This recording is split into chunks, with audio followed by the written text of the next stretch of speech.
చాలా అందమైన జుట్టు కలిగిన ఆడపిల్లలు, గెడ్డమున్న మగపిల్లలు వీళ్ళందరికీ కూడా జుట్టుకి, శనికి సంబంధం ఉంటుంది. వీళ్ళకి శని చాలా బాగా ఉందని అర్థం.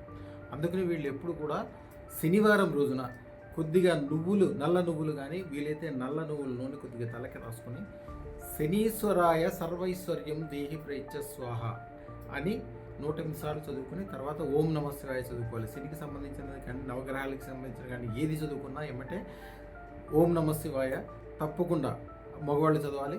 అలాగే మగవాళ్ళు దీనితో పాటుగా గాయత్రి మంత్రం ఓం భూర్భువ స్వాహ తస్సవితుర్వరేణ్యం భర్గో దేవస్య ధీమహి ధియో యనః ప్రచోదయాత్ చదువుకోగలిగితే ఇంకా మంచిది. దాని యొక్క మంచి ప్రభావం మాత్రమే మనకు అనుకూలంగా తయారవుతుంది.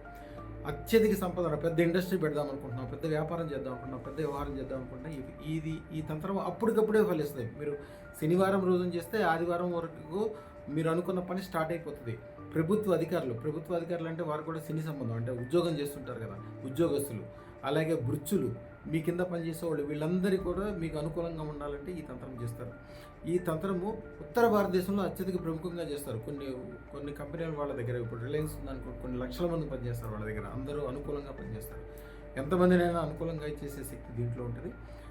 వీలున్నంత వరకు జుట్టు యొక్క అందం చెడిపోకుండా చూడాలి.